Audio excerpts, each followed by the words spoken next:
Welcome back to another episode of Daily Fortnite, your daily podcast about Fortnite. I'm your host, Mikey, aka MikeDaddy, aka MagnificantMikie.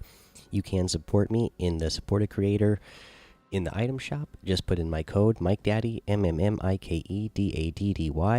And whenever you're shopping around for those items in the item shop, a little bit is going to go my way. I also have an Amazon link in the show notes and the show description. Whenever you're shopping around for those holiday gifts, just click on that link first, and then when you're going to Amazon, when you shop, a little bit's going to go my way as well. Alrighty, guys. First thing first, obviously we have the version 6.31 patch notes. What I want to get to here, first thing I want to say is we got a new pump shotgun. We have a new Team Rumble LTM, and glider redeploy is not back.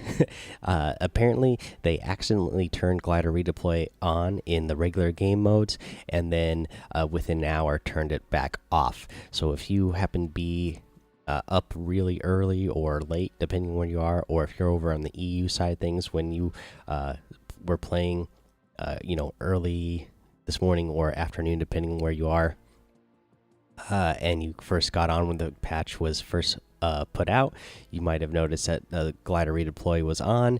Well, they turned it back off. So unfortunately, no, we do not have glider redeploy back in the game yet. So there's that. Let's get into the details now of the patch notes.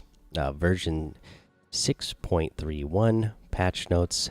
Here we go. This is the general notes here. They say get pumped, drop into the fun in a brand new limited time mode, or pump it up with new rarities for the pump shotgun. Deploy Rosie with the latest constructor to make their debut, and Canny Valley Act 2 arrives. That's for Save the World, guys. Team Rumble LTM Battle Royale. Are you ready to rumble? Be the first team to eliminate 100 enemies to earn a victory royale in this limited time mode. Epic and legendary Pump Shotgun Battle Royale. Discover new rarities for the Pump Shotgun and burst down enemies with these powerful new rarities.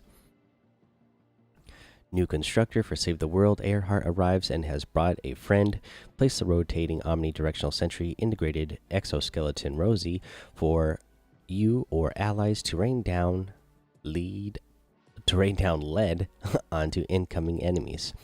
6 feet under shovel for Save the World. Bury your fears and dig graves for enemies with the newest melee weapon available. Even husks deserve a proper burial. Again, Canny Valley Act 2. Save the World. Uncover treasures and explore mysteries in the long-awaited Canny Valley Act 2. Party up with your favorite heroes and jump into the adventure now. Here are the general notes. For social bug fixes, fix an issue where controller input would become unresponsive when trying to send a whisper to a friend. They fixed a crash on PS4 that happened when attempting to manually leave a party while in the process of joining another party. Known issues, head over to the community issues trailer board. Here are the battle royale notes. Limited time mode, Team Rumble. Summary: 2 large teams fight for the victory royale in an action-packed mode where the first team to get 100 eliminations wins. Here are the mode details. 2 teams of 20 players. Players will respawn after 5 seconds when eliminated, keeping their inventory. Eliminated players spawn a random type of ammo upon elimination, as well as a random stack of either 120 wood, 90 stone, or 60 metal materials. Only uncommon weapons or better are available. The first team to 100 eliminations wins. A couple things in here for these big team modes where you get to respawn. I love that they have listened to the community and have added material drop after a player is eliminated, because these game modes, when you get into these big battles, you start building up real quick, and then you run out of your materials, but then you want to get back in the action to help your team out right away, and then you have like no more materials the rest of the match unless you go out of your way to go farm for materials, which takes you away from the action, and then you're not helping your team. So I'm glad that they added some material drop after you eliminate a player. So that is pretty cool.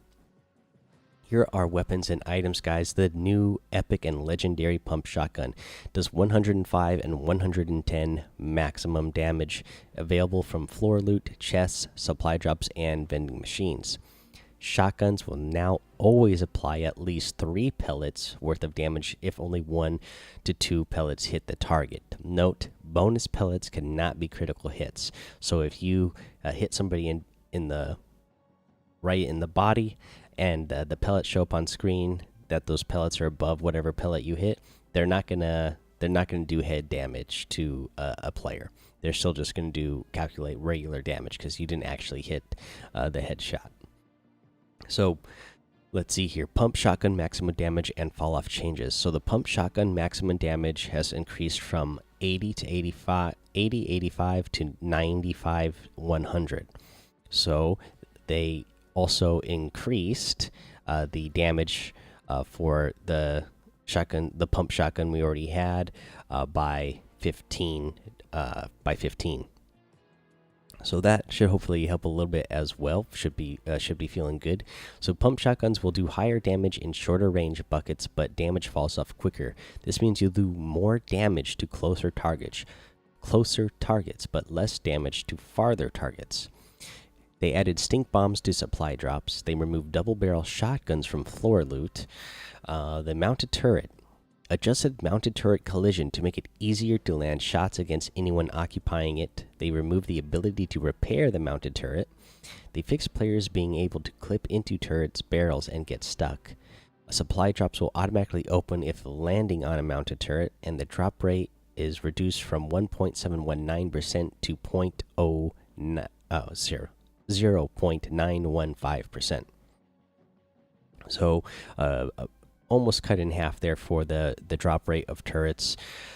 Let's see here. I haven't got to play a match yet since this update came out. I'm just reading the notes here, so I don't know actually what it feels like to go against a turret now. How much easier it actually feels to hit the opponents who are sitting inside there, but that is one of the changes they made. So I'll let you guys know as soon as I can how it feels to actually be hitting your enemies when they are in that turret. So the bug fixes: the mounted turret can no longer fire through its own floor. They fixed an issue with players not having an audio cue while gliding after respawning, and fixed an issue with chiller effects not applying properly to players' feet. Are the gameplay notes. They reduced the in-air speed when using the glider redeploy feature in supported game modes, which is not the regular game modes, guys. It's the other modes, unfortunately. They added functionality that allows the placement of map markers in the world without needing to go into the full screen map. You'll be able to look at a position in the world and use the place marker keybind to place a map marker. This command will only be available by default while in combat mode. This command is defaulted to left on D-pad for controllers and the middle mouse button for PC and Mac. For mobile players, this command will be bound to an optional button in the HUD layout tool. Added the ability to pick up and throw back dynamite with a lit fuse. To throw dynamite with a lit fuse, get near it and use the interact key. I think this is going to be a key thing because it does have a 5-second fuse.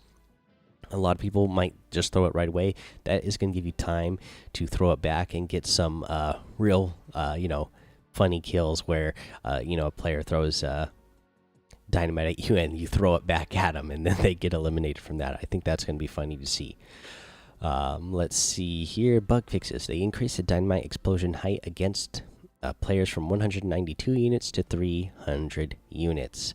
Okay, again, we talked about this last patch, guys.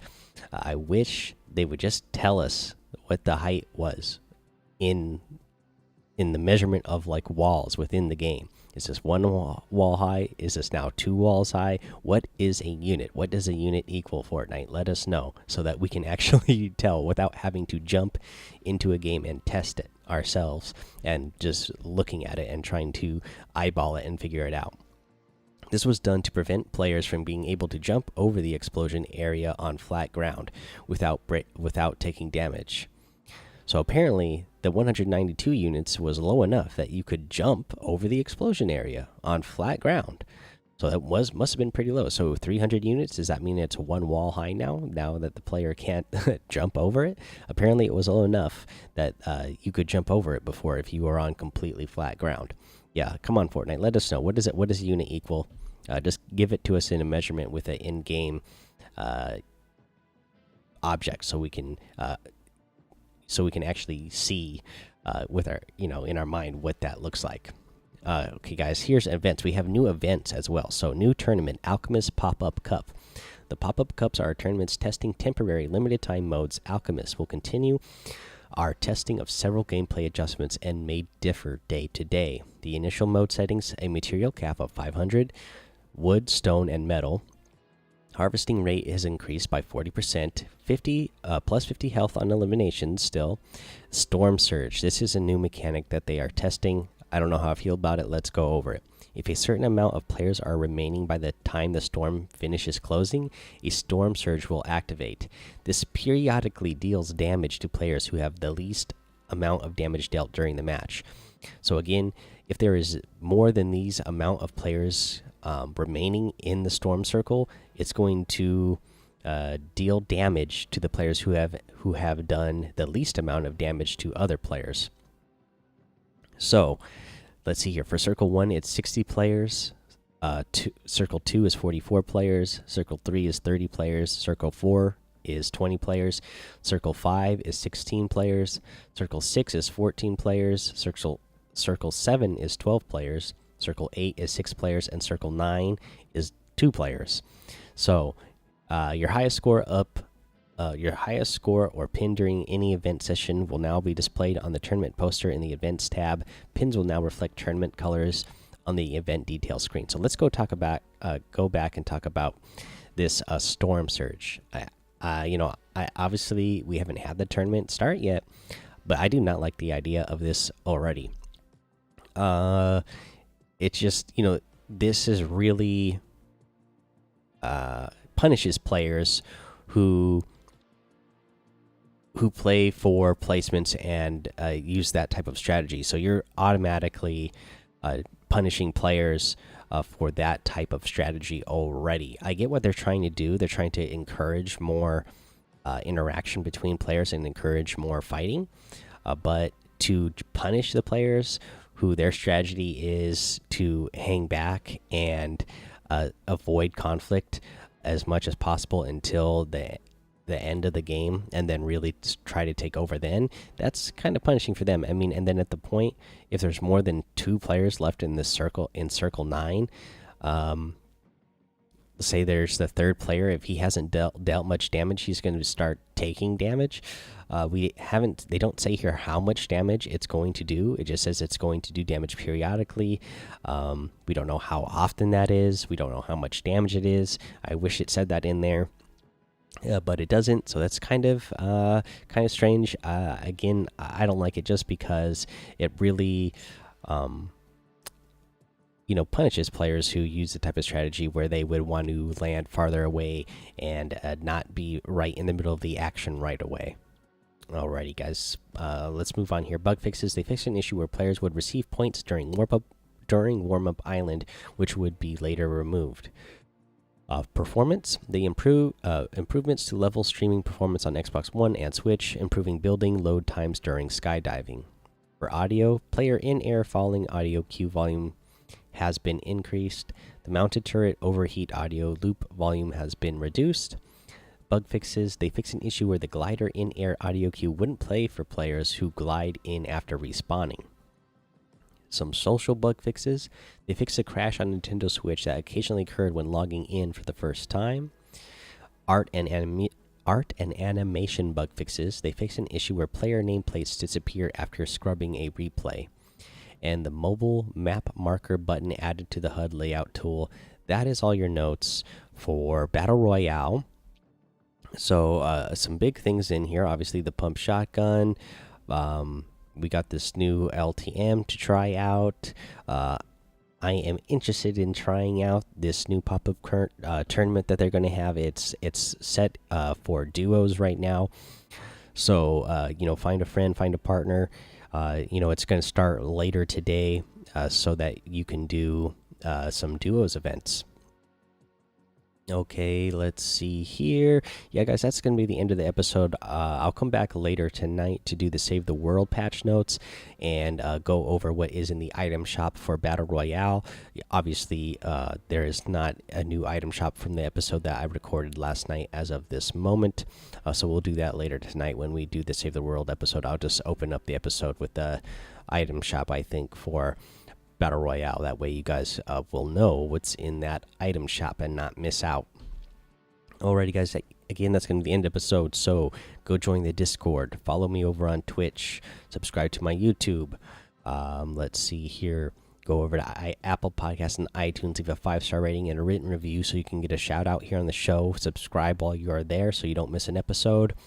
And until later on when we do the Save the World, have fun, be safe, and don't get lost in the storm.